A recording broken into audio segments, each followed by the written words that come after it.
Salut à tous, salut et fraternité. Je viens d'entendre, enfin je viens de regarder un- une vidéo tirée de C'est dans l'air, ou C'est à vous, cette émission, cette émission de merde de France 2, France 3, France 3. Bon, je regarde pas, mais par le net, on voit. Bon.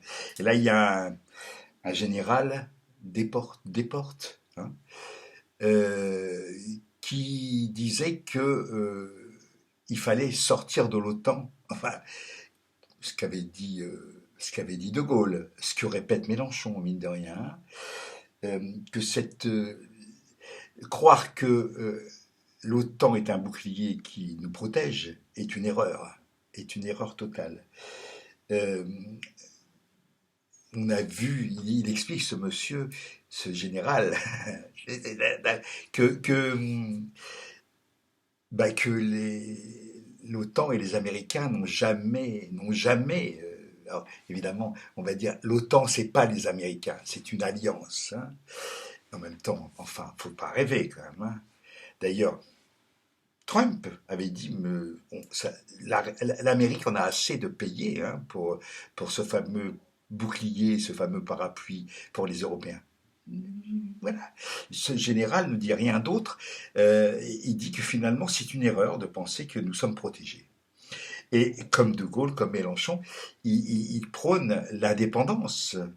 Mais de toute façon, dans tous les domaines, que ce soit personnel, politique, économique ou amoureux, l'indépendance est une nécessité. Sinon, on est pieds et poings liés euh, par rapport à celui dont on dépend. Enfin, évidemment, mais c'est une évidence. Confier sa sécurité, sa propriété et l'organisation de sa politique à une tierce personne, fût-elle bien intentionnée, c'est une absurdité. Mais enfin, un certain nombre de gens qui sont montrés du doigt comme étant des souverainistes, hein, l'indépendance, c'est ça, c'est être souverain chez soi. Voilà. Je ferme jamais ma porte, mais je veux dire que j'ai ma clé quand même. Si je veux fermer ma porte, je ferme ma porte à qui je veux. Ça s'appelle l'indépendance. Ça s'appelle la souveraineté. C'est pas bien ça. C'est pas, il faut réfléchir un petit peu. Bon, euh, ça ne veut pas dire pour autant qu'il faut vivre en autarcie, qu'il faut vivre complètement isolé de tout, qu'il faut vivre sur ses propres réserves, parce qu'on devient idiot. Enfin, ça n'a pas de sens. Ou alors on est un moine, ou on est un anachorète, un moine solitaire qui prie dans son coin, dans son prieuré, tout seul. Très bien, bravo. On peut avoir ce genre de vie. Moi, je suis, pourquoi pas. Je vis d'ailleurs assez proche de ça. Hein, je suis plutôt dans ce genre-là, hein, une sorte d'anachorète, mais pas tout à fait moine quand même. Hein. Bon, cela dit, je pense que il faut quand même réfléchir à cette idée d'indépendance et d'interdépendance. Quand on est ami, quand on est amoureux, on est forcément dépendant. Un peu, beaucoup, passionnément. Quand on est allié à quelqu'un, quand on collabore avec quelqu'un, il y a forcément une relation d'interdépendance. Bon, il s'agit de savoir jusqu'où ça peut aller. Lorsqu'on est Lorsqu'on travaille ensemble, ben voilà, les tâches sont réparties, les rôles sont répartis, on sait où on va. Il y a une sorte de chose contractuelle, même si ça n'est pas forcément écrit, mais il y a quelque chose de contractuel. Ça vaut aussi pour les sentiments. Si on aime être enchaîné et bafoué et piétiné, si on aime, pourquoi pas? Mais ça s'appelle du masochisme. Bon, normalement, dans une relation à peu près équilibrée et normale, on est à la fois dépendant, interdépendant, et aussi, on a aussi une part d'indépendance qu'il faut absolument sauvegarder. Sinon, on est bouffé. Il s'agit un petit peu d'être méfiant.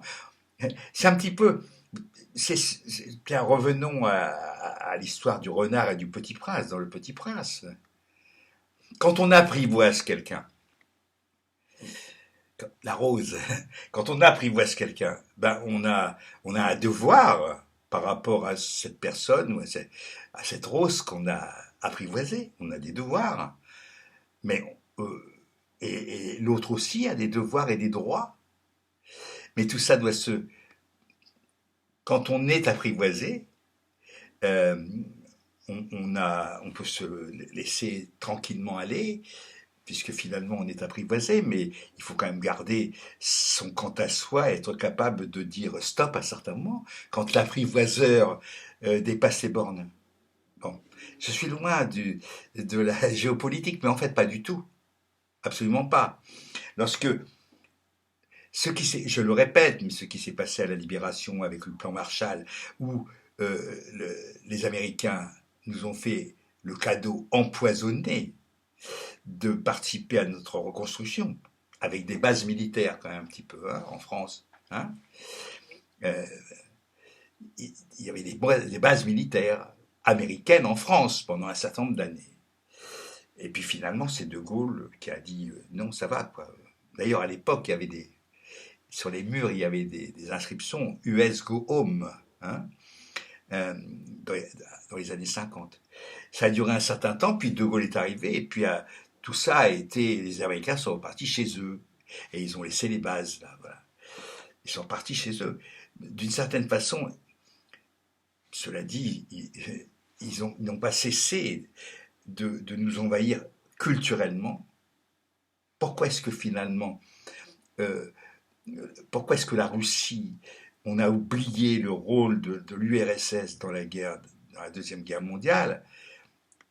C'est tout simplement parce que la propagande, je dis bien la propagande, magnifique, hollywoodienne, Le Soldat Ryan et autres films comme ça ont montré, ont imprégné l'imaginaire européen et notamment français.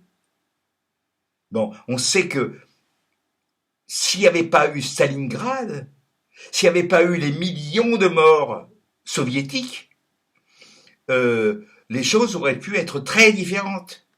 C'est quand même à Stalingrad que la Wehrmacht s'est cassé les dents et a été obligée de reculer.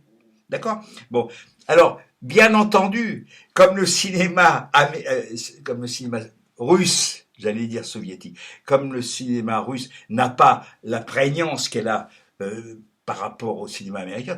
Est-ce que vous avez déjà vu un film russe en dehors du cuirassé Potemkin et des films de Eisenstein? Enfin, il y a eu très peu de choses. Il y a eu très peu de choses qui sont arrivées jusqu'à nous. Je suppose que la cinématographie russe est très importante, de la même façon que la cinématographie chinoise ou indienne. Les Indiens, l'Inde a le plus grand, enfin, en termes de production, le plus fort cinéma du monde. On n'en voit jamais la trace, jamais. Jamais. Voilà. C'est ce que je disais la dernière fois. C'est-à-dire que finalement, nous nous sommes coupés de l'Est, pour dire les choses. Nous nous sommes coupés, tragiquement. Alors, maintenant, ben voilà. Maintenant, on nous dit ce qu'il faut penser, sur quoi il faut s'indigner, contre qui il faut lutter, et au besoin, les voix dissidentes sont dégagées. Euh, Anne-Laure Bonnel, grande reporter, s'est fait gicler de Twitter, alors qu'elle parlait des bombardements en direct live, hein, des bombardements qui tombent en ce moment sur le Donbass pro-russe de la part de l'armée ukrainienne que Monsieur BHL est censé veut aller défendre et apporter son eau au moulin de la saloperie. Voilà. Donc je dis soyons indépendants. Ça veut dire que déjà il faut être aussi psychologiquement indépendant dans sa tête. On peut, évidemment, je reviens à l'amour. Quand quand il y a une émotion, on est un petit peu esclave de sa propre émotion, de sa peur, de son chagrin, de son sentiment, de son amour, de sa passion. Mais on peut aussi garder un petit programme qui dit stop là, doucement, attention, attention, fais gaffe, attention où tu vas. Donc, il s'agit dans tous les cas, que ce soit au niveau personnel, politique, économique ou psychologique, il s'agit d'être indépendant, d'être autonome. Ça ne veut pas dire qu'on vit tout seul comme un con, non. On peut être en relation avec plein de gens, mais en ayant son quant à soi et surtout sa liberté d'être, de penser, d'aimer, de vivre. Voilà. Ça, c'est pas du libéralisme, c'est pas non plus du libertarisme, c'est tout simplement être plutôt libertaire. Hasta la victoria.